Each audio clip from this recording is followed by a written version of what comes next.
Hello everyone and welcome. We are starting this afternoon now again with the scientific session 3, track 1, general 3. We have 5 speakers this evening that we're going to run the presentations now. So the first presentation I would like to introduce is Dr. MichaelaDavis, Associate Professor, University College Dublin, Ireland. The presentation was also with Colm Dempsey, who was the founder and National Training Director of the National Child Protection Training Centre based in Galway. And the presentation is Crime Scene Investigation Regarding Child Welfare and Protection. Hello everybody, my name is MichaelaDavis, and together with my colleague Colm Dempsey, we're here to present Crime Scene Investigation Regarding Child Welfare and Protection.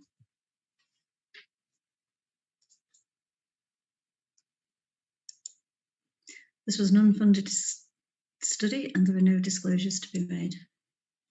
So before we start, it would be useful to just talk for a moment about child welfare and protection. So this is a problem experienced by a child that impacts negatively on the child's health and development. And this is a definition from the Child and Family Agency 2011. It doesn't necessarily lead to a child protection concern, whereas a child protection concern is if the child has suffered, is likely to suffer, or is suffering from significant harm due to child abuse and neglect.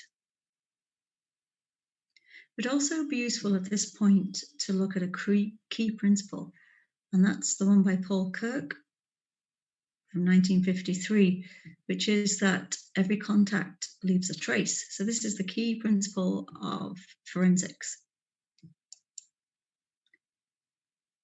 So let's look at what is a crime scene? So a crime scene is any physical scene or location that can provide potential evidence in relation to a criminal investigation. Now I say location, so it can be an object as well, it can be a type of building, it can be a vehicle, it can also be a person's body. So in radiography and diagnostic imaging, a lot of our crime scenes are living people or living children that are walking in and out through the doors. However, the Kirk principle still applies in that every contact leaves a trace. So if a person has injuries, there could be DNA, there could be fibres of clothing, fibres of hair, there could be a whole variety of traces that would help in the investigation.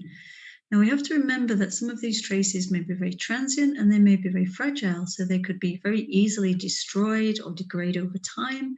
They could also be destroyed by extremes of temperature, by pressure.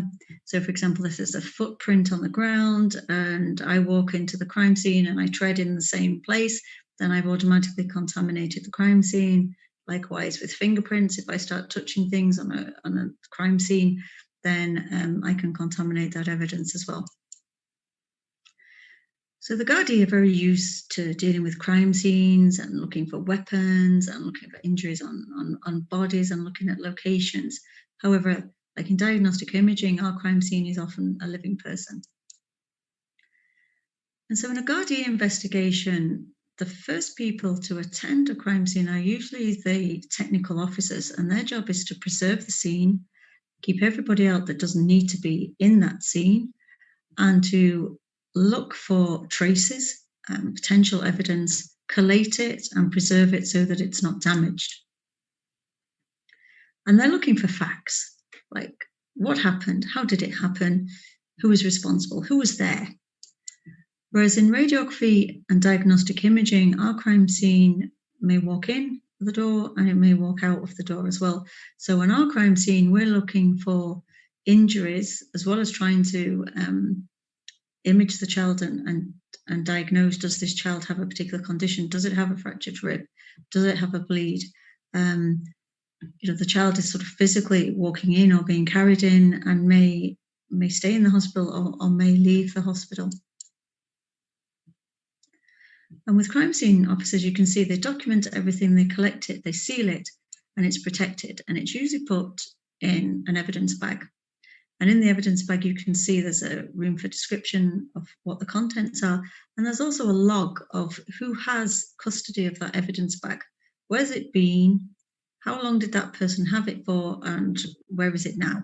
So that piece of evidence can be traced right back from the crime scene right up to the present day.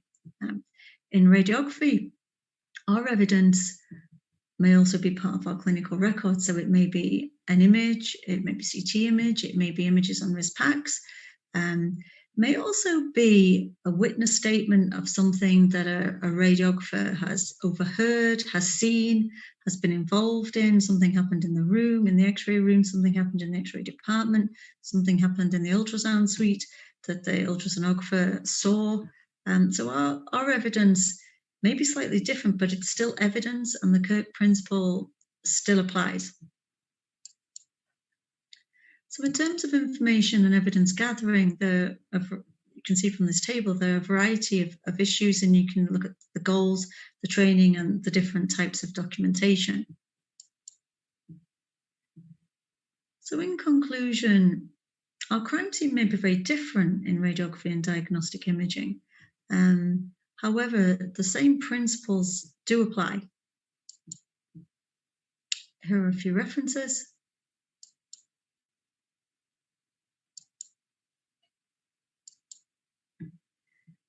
Here are our contact details should you wish to contact us. Thank you very much for listening, and we'll be happy to answer any questions. Thank you very much, Michaela. That was a very interesting talk on the crime scene investigation. And who I would like to introduce next is Ms.Amara FavourIkegwuonu from the Association of Radiographers of Nigeria. Topic is the assessment of the quality of radiological services on patient satisfaction in a tertiary healthcare hospital in Nigeria. A very good day to us all from across the globe. My name is Amara FavourIkegwuonu, and this is a joint paper between myself, Dr. Joseph Lamazira, and Dr. Daniel Chimoya, and it's titled The Assessment of the Quality of Radiological Services on Patient Satisfaction in a Tertiary Hospital. The conflict of interest is nil. Now, patient satisfaction is the expression of a gap between the expected and the perceived quality in healthcare. It's an important indicator in the evaluation or the assessment of the quality of the radiological healthcare.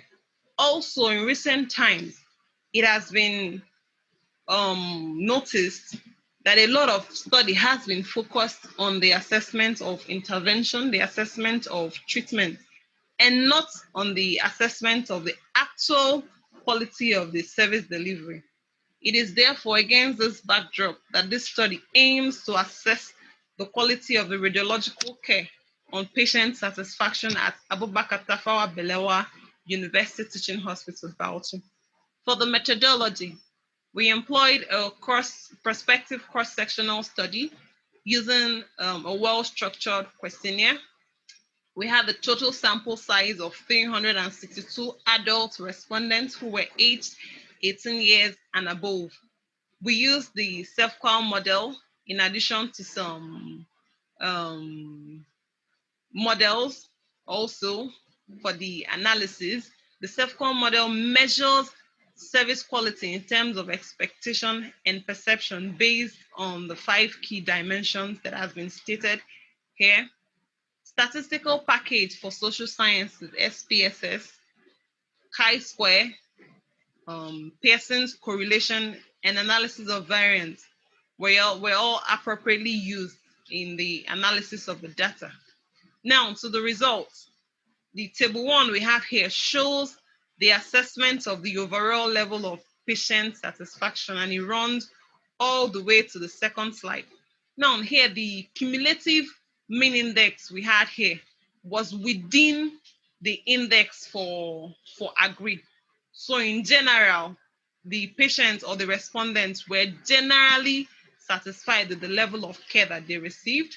Our table 2 here is a chi-square that tested for the hypothesis, the null hypothesis. We had stated that the overall level of patient satisfaction of care in the hospital was not significant. But from the values we have here, we can see that we had to reject the null hypothesis and adopt the alternative hypothesis because the overall level of patient satisfaction was significant. For table 3, we had our table 3 to be patient satisfaction of the quality of radiological services. This was where we used the self-qual model. This model has been tested in the healthcare environment, and we also tested it in some of our local studies to validate its reliability and validity. And we have here that the mean index, the mean index for all the entries were within the index for agree. So generally, patient satisfaction of the quality of radiological service was significantly high. For our table 4, we have the relationship between patient satisfaction of care and quality of radiological services. Here we use the Pearson correlation to establish this relationship, and the result was that there was a significant positive relationship between the two. So the higher the quality of the radiological service, the more satisfied the patients were. For table 5, we use the analysis of variance ANOVA test to determine the satisfaction levels among the different radiological services. As we can see here in the table, we had the null hypothesis that the satisfaction levels among the different radiological services did not differ. But from the figures here, we can see that it was significant. The difference was significant. So we rejected the null hypothesis and accepted the alternative hypothesis that the satisfaction level amongst the different radiological services, as you can see on the table, was significant. In conclusion, socio-demographic variables had no impact on radiological services and patient satisfaction.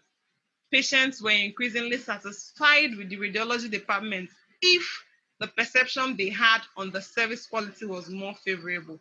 Also, patients' level of satisfaction significantly differed among the different radiological services, as we saw in the last table, in the table 5. We have our references. Thank you very much for your kind attention. Thank you very much for your kind attention. Thank you very much, Mara. For our next slides are going to be by Ms. Yin-Chin Wu from the Taipei Medical University, Chungho Hospital in Taiwan. The title of this topic is the Quantitative Assessment of Magnetic Resonance relaxation times for breast tumor. Hello, I'm Wu. I come from Taipei Medical University, Shanghai Hospital. The topic I will report is quantitative assessment of magnetic resonance relaxation time for breast tumor. I do not have any conflict of interest to disclose. Dynamic contrast enhanced MRI sequence is the most important for the diagnosis of the disease. Whether it is morphological change or a signal curve that change over time, ACR mandate let a multi-phase T1 weighted acquisition be performed for the clinical breast MRI. However, it is time-consuming to acquire quantitative relaxation time in conventional clinical protocol. Recently developed synthetic technique in GE machine named MAGIC can provide photon density, longitudinal, and transverse relaxation time in one scan, which make clinical scan possible. The aim of this study was to reveal the correlation between T1, T2, and the photon density, as well as tumor characteristic. The pathological report is the golden standard of the tumor malignancy. We include 9 benign, 32 malignant were recruited in this study. We quantify the T1, T2, and the photon density of the tumor before and after contrast agent injection. Kinetic time curve, the first three phases are the initial phase, and the 4 to 12 phase are the delay phase, total 12 phase. This study will also analyze whether the three types of curve are related to the quantitative value. Our result, pre-contrast T1 value, the malignant tumor has a slightly longer than the benign tumor. P equals 0.0024. We can see in this table, the pre-contrast T1 value of benign patient is lower than the malignant patient. Both have the same T1 shortening effect. There is no difference in the value of the breast gland in the two patient groups. Similarly, in our experiment, T2 did not see a clear trend. This is an interesting example. The patient have both the benign and the malignant lesion. The malignant lesion has a significant higher T1 before contrast and shortened T1 after the contrast agent. And for another benign lesion, it can be seen that the contrast agent does not change much. Our discussion, no significant difference was found in T2 and the photon density between benign and the malignant tumor. T1 shortening effect is very obvious on malignant tumor, but only type 1 curve trend can be distinguished from 2 and 3. The tumor malignancy can be distinguished by T1, acquired before and after contrast inject in synthetic MRI. MAGIC technology can be applied not only to the brain, but also to the breast. It can be tried even in patients who cannot inject contrast. This is my reference. If any question, you can email to me. My name is Wu, come from Taiwan, Taipei. Thanks for your attention.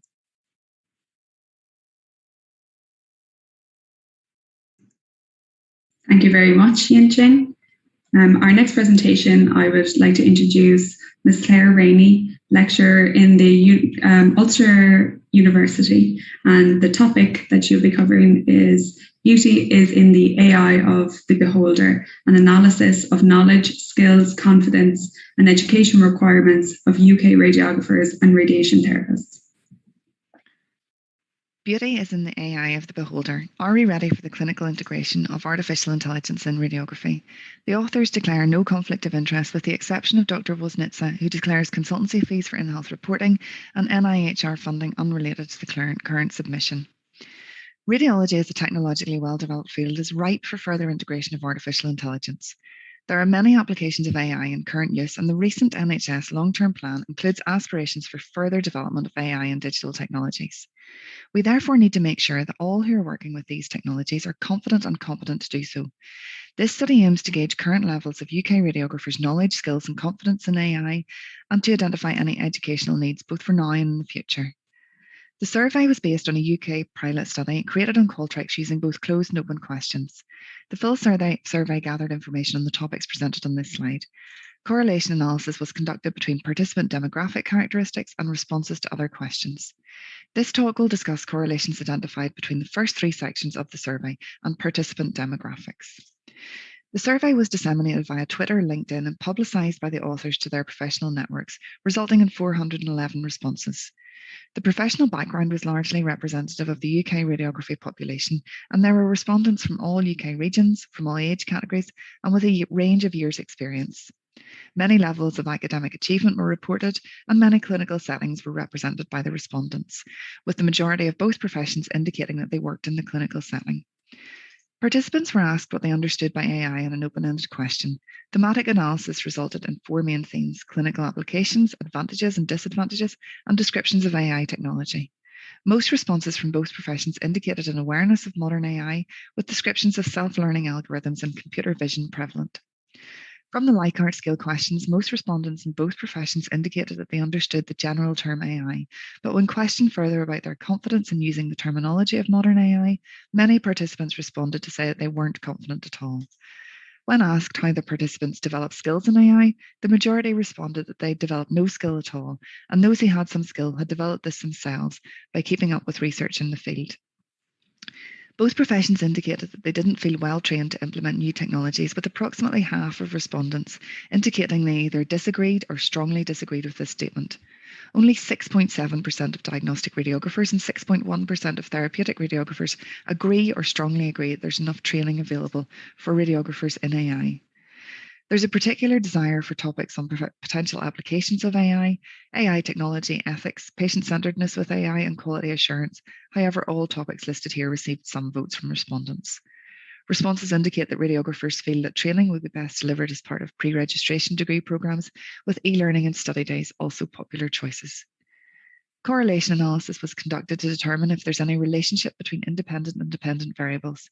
A relationship was found in both professions between highest academic qualification and understanding of AI on a scale of 1 to 10, and between gender and confidence in AI terminology, and there were additional correlations specific to each profession as listed here. Radiography and radiology are traditionally associated with being technologically advanced professions. Knowledge and understanding in any technology is necessary to develop confidence and competence to allow clinical integration and appropriate clinical interaction. Our study found that UK radiographers lack knowledge in the current use of AI in radiography, and they don't have the training for full understanding of the terminology applied to modern AI. Most respondents indicated that they completely lack skills in AI, and this is not a unique position. A study in the United Arab Emirates reports that 40% of radiographers and radiologists surveyed aren't familiar with AI as used in radiology. A study of African radiographers reinforces this position, stating that 82% of 151 radiographers indicated that knowledge deficit will be a significant barrier to clinical implementation of AI. Furthermore, technological fluency is necessary for engagement with the literature on the subject. A correlation was found between the role of the respondent and perception of adequacy of training in AI, with student radiographers predominantly indicating that they don't feel well trained to interact with AI in the clinical setting. As a practical profession, radiographers often learn experientially at work. Our study found that many radiographers are developing some skill by teaching themselves. Although this is commendable, it may lead to regional and global disparities. Recommendations by the Topol Review and the Health and Care Professions Council in the UK have placed importance on AI education in healthcare, beginning in pre-registration and continuing with some international studies advocating a standardised curriculum in radiology. A large proportion of both professions indicated that they understood AI in general, but lack understanding of the terminology of modern AI. This may mean that although radiographers have an appreciation of AI as a general concept, the current applications aren't well understood. This is supported in the literature in numerous studies which suggest there's also a lack of understanding in modern AI amongst radiologists. As many applications are in the development stage, it's imperative that those involved in the use and procurement of AI systems are able to understand the functionality issues for implementation. There's a general lack of confidence in using AI technologies in radiography. By way of explanation, a Dutch radiographer study indicated that staff work with tools introduced into the clinical setting without the time or resources to develop full understanding. Female radiographers responding to this survey are less confident in the use of AI terminology than their male counterparts. As radiography is a female-dominated profession in the UK, this may be problematic as AI is further introduced clinically. AI and computer science are generally male-dominated fields, with literature identifying that females feel less confident in AI and technology in general, but with no difference in competence reported. This can be explained in part by the Dunning-Kruger effect, proposing that self-reported confidence is no measure of competence. More detailed investigation into this is needed for targeted intervention in education, training, mentorship and representation before further clinical integration of AI. Knowledge acquisition will lead to understanding and confidence in the technology and will facilitate a competent workforce.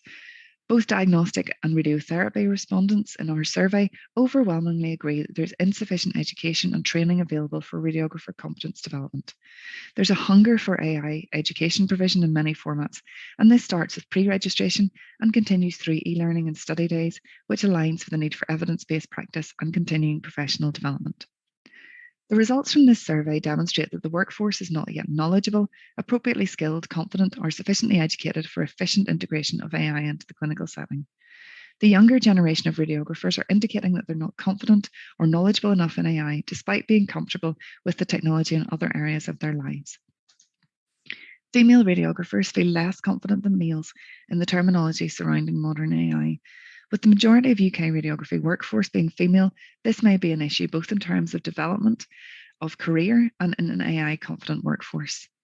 The radiographic profession needs to be in a position to critically procure, use and validate AI tools for the clinical context without a computer science degree for the best interests of their patient. Consequently, they will be positioned to influence system design for optimum integration of these technologies into current clinical workflows. Thank you.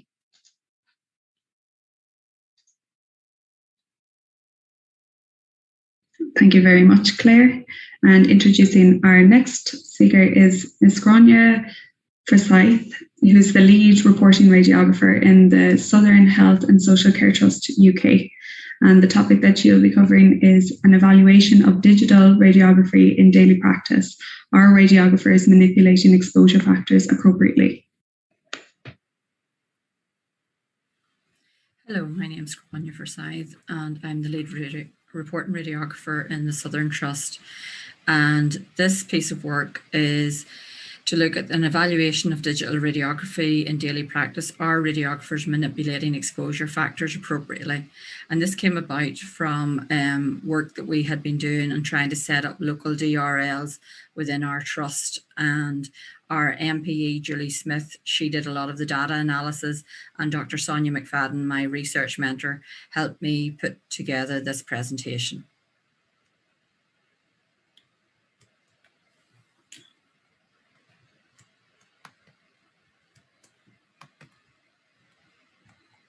So we have no conflicts of interest to disclose.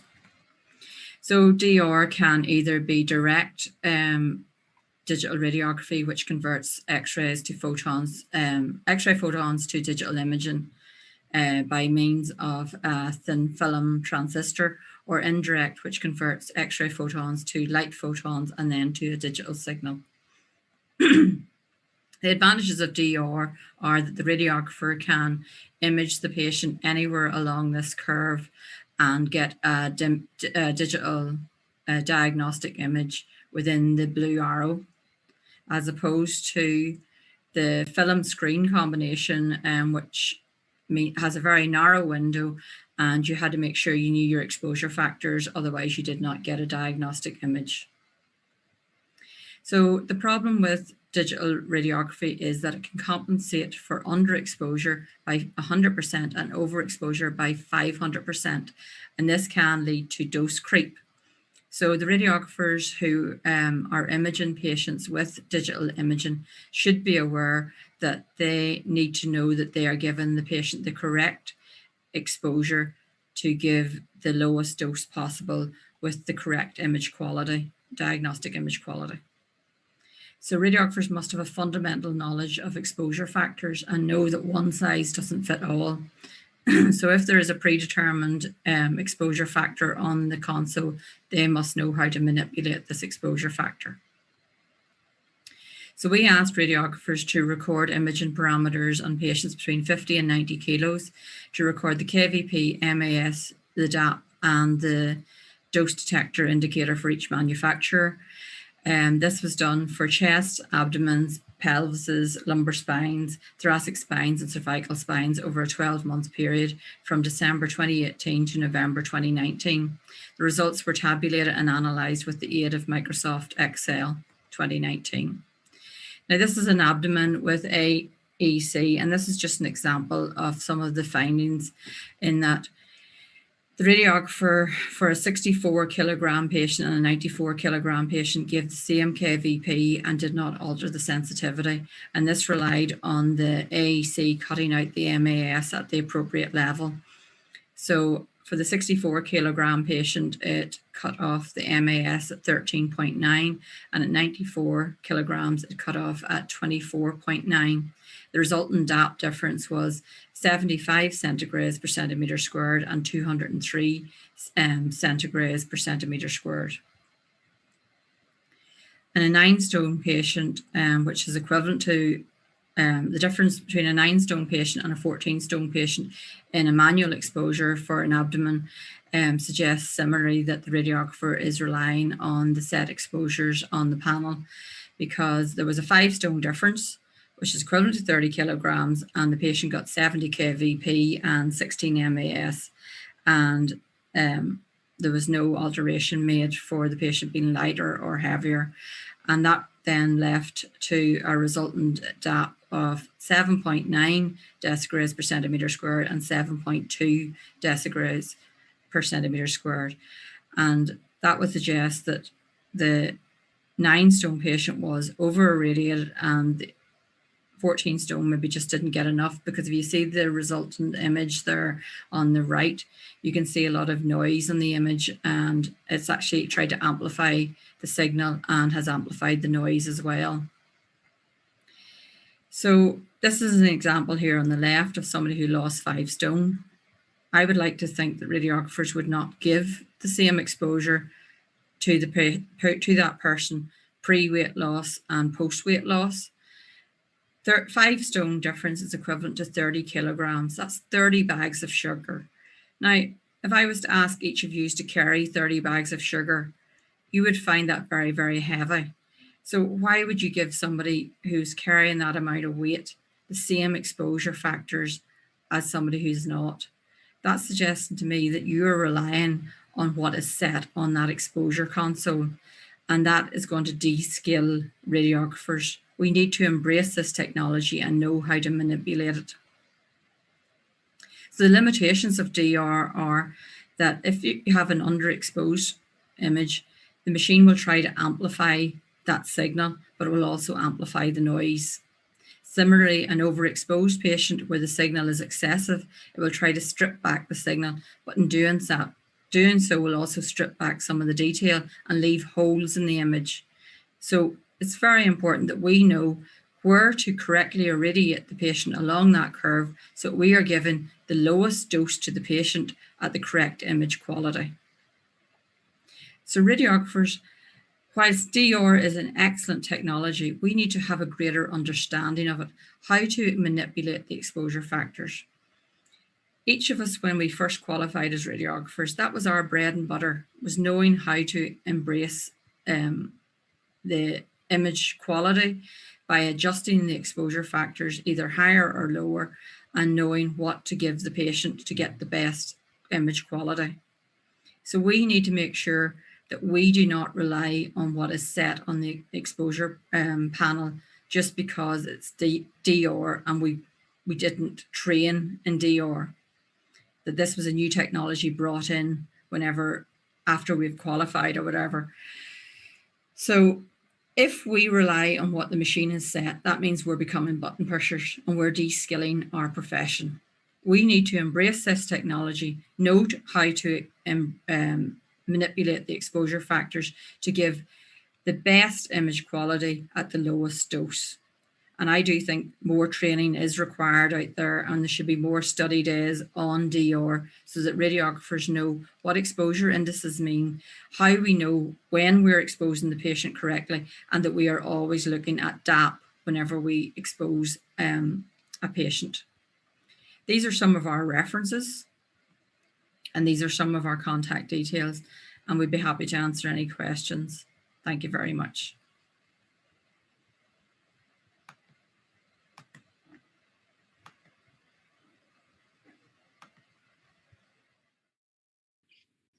Thanks to all our speakers today. The presentations were brilliant and very interesting. We have some questions that are after coming through here, and we have MichaelaDavis and Grania Forsyth with me here for the Q&A. So there's two, well, the first question is for you, Michaela. What is the instance of presentation of child patients to imaging in Ireland who, or indeed the world? I think that was the, yeah, hang on a second there. I understand that. Yeah, I think they put it in two questions here. So does the instance of physical child abuse vary globally or across cultures? Yeah, that's a very good question, because a lot of it depends on how you define child abuse. Now, child abuse is culturally based. So some practices that are considered abusive in one country, say, for example, female genital mutilation, are not considered abusive in another culture. So I think the key message really for that participant is that child abuse occurs through all strata of society, from through all levels, and it occurs across all cultures. Now, like if you read the literature, you will see that some literature will talk about child abuse as a new phenomenon. Other people will talk about child abuse as an old phenomenon. So, for example, in the UK, hundreds of years ago, children were used as chimney sweeps. They were working in factories, and that wasn't considered abusive because children had no rights at the very beginning. I think in relation to that question, one thing that's worth considering is, say, particularly in the UK, we still have the National Society for the Prevention of Cruelty to Children, yet we have the Royal Society for the Prevention of Cruelty to Animals. So animals are, it's perceived that animals are given a higher status. So a lot depends on how you define culture. I would say yes. Well, I haven't studied all cultures, but child abuse pervades every single strata of society and in every culture. I don't know if that answers the question that was asked. If you want me to be a bit more specific. No, I think that definitely answers. I think what the previous question, I think just reading back on it, I think they're asking about what the instance of kind of child welfare issues, what is the instance of child welfare issues presenting in the imaging department? Like, would it be quite frequent? I think that's kind of what the question. Okay, it depends on if it's picked up. Like if a child comes in for, say, chest x-ray with history of pyrexia of unknown origin, and we do that chest x-ray examination and we say 5 fractured posterior ribs, it depends if it's picked up or not. So it's a difficult question to answer because, for a child, there are very subtle fractures through growth plates, and some might be accidental, some might not be. I can't really answer that. I'm sorry. And let's just say if somebody does, if you did have kind of a child welfare concern, if you're the radiographer looking after the patient, what would you kind of advise as the steps, or what kind of sequence would you follow in trying to report that in Ireland? That's interesting. There's a lot of people on this call with a lot of experience in this, in the audience. So, like, the key thing, the key thing is to follow your local protocol. One of the key things is not to ignore it. It needs to be documented. And the other thing is to remember that as radiographers, we're not judge and jury. So there was a session earlier where we talked about, somebody talked about, it was a Dell session where she talked about CT versus plain imaging, and the fact that it could be the alleged abuser that's holding the child throughout the skeletal survey, but it may or may not be. So the key thing would be believe anything that the child says, document the responses and pass on your concerns, and work within your, each department has a protocol. There are local guidelines or national guidelines. With us, we have the Child and Family Agency. We have a lot of skeletal survey protocols and guidelines and child protection guidelines. So that will vary between country and country. But that would be my main points. Okay, and then I have some questions for you, Grania, as well here. I have, is part of the problem with exposure factor selection the black box approach of vendors, so radiographers have to rely on initial optimal setup? So whenever we were procuring our digital equipment, we looked at different vendors, and some of them do have like a traffic light system, whether you're exposing it correctly or whether you're not. Other people will have a range within the EI, the DI, and, different things. But a lot of them weren't actually using the deviation index, which is supposed to be applicable across all of the DR suppliers. And that would suggest that if you imaged a patient and you got a DI of 0, then you were correctly exposing the patient.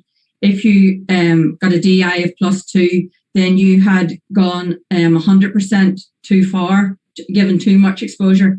And if you had a -2, then it was actually 50% less signal you had given the patient than you should have.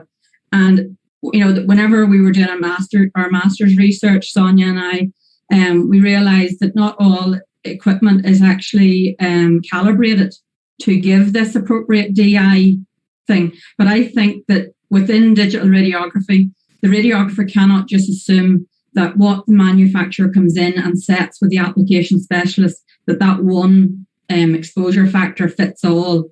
Yeah. I think there has to be more education there to radiographers to explain, if you get a very small patient, this is what you need to do. If you get a bigger patient, you need to adjust it. Whenever I'm talking to other radiographers, they don't know really what a difference in 10 kV can actually do with digital radiography, as opposed to they were more au fait with it, with the plain film radiography. They knew exactly what they were getting. But with DR, it actually corrects a lot of your mistakes. But that's not to say that you're correctly exposing the patient either. Because what happens if you do a chest X-ray and you've underexposed or you've overexposed that chest X-ray even, and then the machine strips back some of that signal? A small lung nodule could actually be obliterated in this correction process. So I think radiographers need to be aware. Yes, there is increased image quality with DR, but it can bring issues, and it's important that we all embrace it and learn it. Yeah. Definitely. I have another question here for you. Obviously, with DR, the primary objective of exposure factor manipulation is to maintain the dose constant at the receptor, irrespective of patient size. What's your opinion on whether vendors advise optimal dose constants in the first place? So, yes, a lot of the exposures are set up so that you get a nice diagnostic image at the best possible, but you also need to be sure that you're not overexposing, and the dose. That's why we all need to have our local DRLs in place, so that a manufacturer could say, yes, I'm giving lovely image quality, but they could have set their exposure parameters at the upper end so that you're having more dose to that patient, as opposed to another vendor who's maybe looked at more dose optimization and tried to keep the signal as low as possible, to keep the dose as low as possible, but still give a diagnostic image. So there's a lot still we need to know about DR imaging to make sure that we are giving the patient the lowest dose possible, but also giving a diagnostic image. Yeah. Definitely. I have a question here as for you, Michaela. I think somebody was wondering today, is there, the question is there a lot of child patients who come in with NAI, or is it just a small number? But I suppose there probably isn't like a national, kind of register of this. It probably depends on hospital, would it? It depends on how good the places are picking it up. To be honest, if you look at NSPCC stats, it's about one child a week is murdered by someone that's known to it. So this is I know we're sort of using interchangeable terms here, like NAI, child abuse, child welfare and protection. But if we're talking about injuries to children, there's a lot of statistics. Like the World Health Organization has key statistics.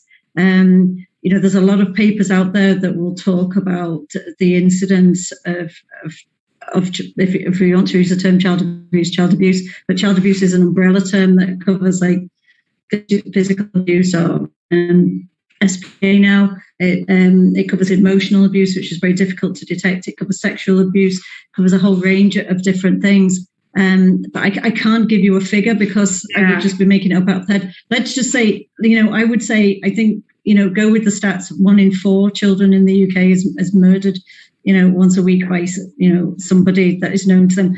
The rates are quite high. If you look in the literature, if you're looking for a particular country, look in credible literature and you will get some statistics there. Stats are held by government agencies and things like that. But particularly if you look around like child protection stats in that particular country, you'll get some idea, but you've got to remember there's a lot of underreporting, and some children.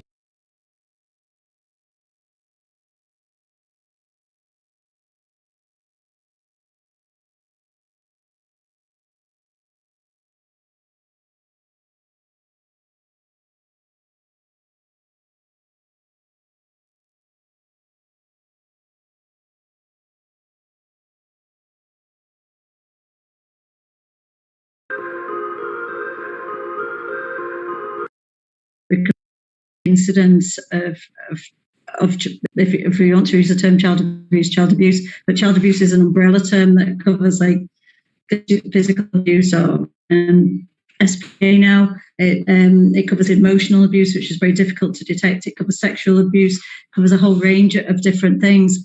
But I can't give you a figure because I would just be making it up out of the head. Let's just say, I would say, I think, go with the stats. 1 in 4 children in the UK is murdered, once a week by, somebody that is known to them. The rates are quite high. If you look in the literature, if you're looking for a particular country, look in credible literature and you will get some statistics there.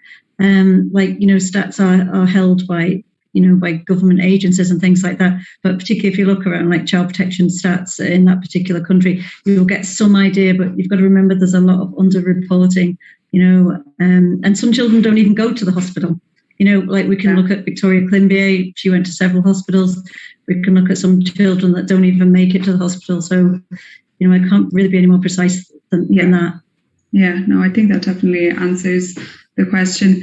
Grania, I have more questions coming in. There's a few coming through. I'm just letting you see them.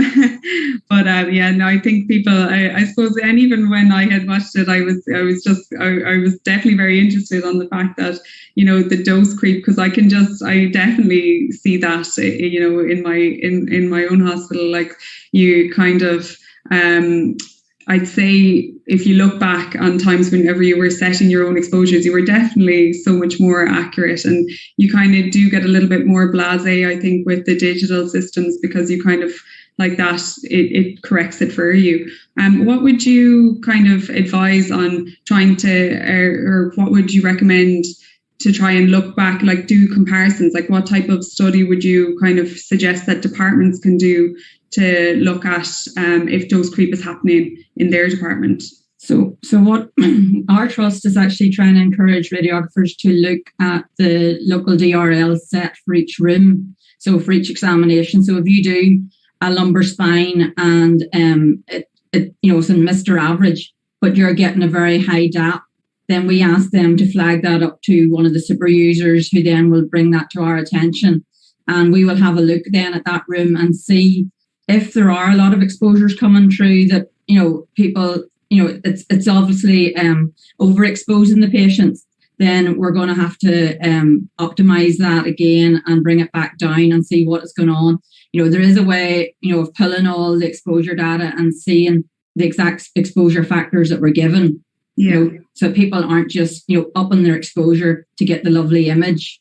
Yes, the radiologists and the reporting radiographers will love that for the reporting. But again, you'll saturate it so far, and then you'll actually start to get holes in your image as well. So yes, dose creep is a big issue with DR, and we just need to keep an eye on it by making sure we're looking at our DAPs for every individual exposure. And that's what we're trying to encourage every radiographer to do. Yes, I would love it to be the DI, but at the minute we're having problems because we have different manufacturers of digital imaging within our department, and how they sample their exposure index then has an indication then how the DI is actually sampled, and not every manufacturer is doing it the same, so it's not actually comparable. Okay. All right.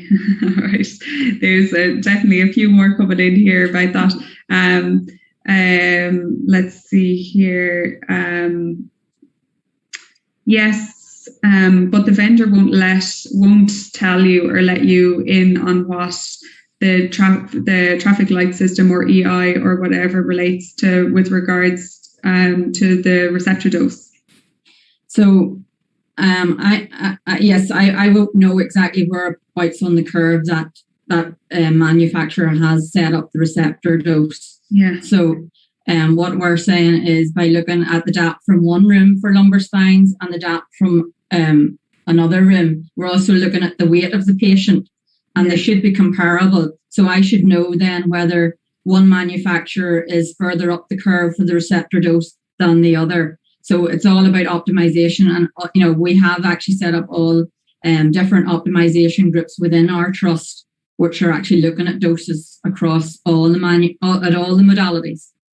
Okay, yeah, because somebody else has just said here, DI should be constant across vendors, but it isn't, because vendors don't even sample the receptor in the same way. So should radiographers get information from vendors about receptor dose and receptor sampling as a requisite?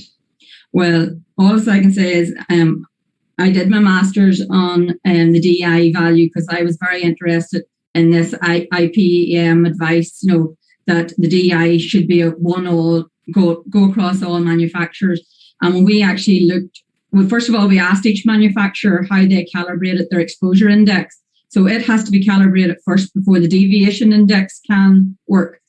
And the manufacturers were sort of scratching their heads, didn't know about exposure index calibration. It turned out they only calibrated at the factory setting for 1 kVp value.